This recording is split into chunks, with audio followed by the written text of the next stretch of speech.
बिहार की राजनीति में नीतीश कुमार को पलटूराम का तमगा मिला हुआ है।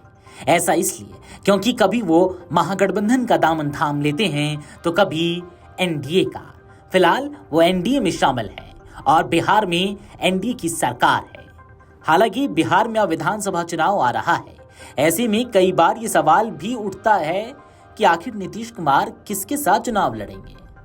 हालांकि उन्होंने कई मौकों पर इस बात को स्पष्ट रूप से कह दिया है कि वो एनडीए के साथ हैं और रहेंगे। आपको बता दें कि मुख्यमंत्री नीतीश कुमार ने एक बार फिर प्रधानमंत्री नरेंद्र मोदी की मौजूदगी में अपनी एनडीए के प्रति निष्ठा जताई। सोमवार को पूर्णिया की रैली में नीतीश कुमार ने कहा, मैं वापस आ चुका हूं और कहीं नहीं जाऊंगा। पहले एक दो बार अपने ही साथियों के कहने पर इधर उधर गया था, लेकिन अब हमेशा यही रहूंगा। यह बयान सुनकर पीएम मोदी ने मुस्कुराकर तालियां बजाई, लेकिन यह सवाल भी उठने लगा कि नीतीश आखिर क्यों बार बार अपनी वफादारी साबित करने पर मजबूर हैं। नीतीश ने अपने भाषण में इशारों में जदयू के पूर्व राष्ट्रीय अध्यक्ष ललन सिंह को जिम्मेदार ठहराया। उन्होंने कहा कि पार्टी के ही कुछ लोगों ने मुझे भटकाया था, लेकिन अब वह अतीत की बातें हैं। ये कभी संभव नहीं है, ये हमारी पार्टी के कुछ लोग कर देते थे। अभी एक वो नेता हमारे पास बैठे हुए हैं, तो इसीलिए अब बेकार हो गया, अब सवाल ही नहीं पैदा होता है। अब किसी के साथ कोई तरह का होगा नहीं। अब जानते क्या है, अरे शुरू से सरकार बनी ना, तो सरकार बनी यही ना भाई, बीजेपी और जेडीयू का, एनडीए का, और उससे तो सब काम हुआ। अरे बीच में थोड़ा बहुत इधर उधर हो गया, वो छोड़ दीजिए, अब कोई सवाल ही नहीं पैदा होता। हम लोग कोई चीज नहीं कर। यह पहली बार नहीं था जब उन्होंने ललन पर निशाना साधा। मई में मधुबनी की रैली में भी नीतीश ने यही बात दोहराई थी। आपको बता दें कि नीतीश कुमार ने एनडीए को 2 बार छोड़ा है।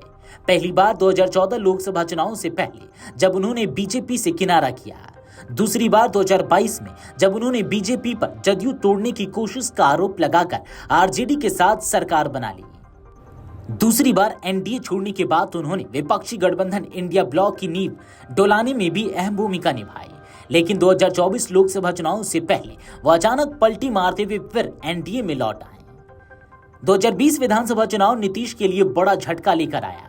उनकी पार्टी जदयू सिर्फ 43 सीटों पर सिमट गई, जबकि बीजेपी 74 सीटें जीतकर बड़ी पार्टी बनकर उभरी। पहली बार नीतीश की पार्टी जूनियर पार्टनर बन गई, तब भी बीजेपी ने उन्हें मुख्यमंत्री बनाए रखा, लेकिन नीतीश की राजनीतिक ताकत कमजोर हो गई। इस बार 2025 विधानसभा चुनाव के लिए सीट बंटवारे में जदयू पर भारी दबाव रहेगा। 2020 का प्रदर्शन आधार बने तो जदयू को कम सीटें मिल सकती हैं।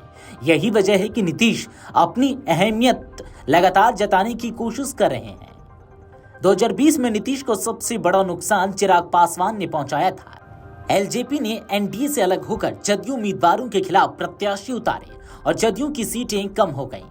इस बार चिराग एनडीए में वापस आ चुके हैं और बीजेपी के साथ खड़े हैं। ऐसे में नीतीश के लिए समीकरण और भी चुनौतीपूर्ण हो सकते हैं।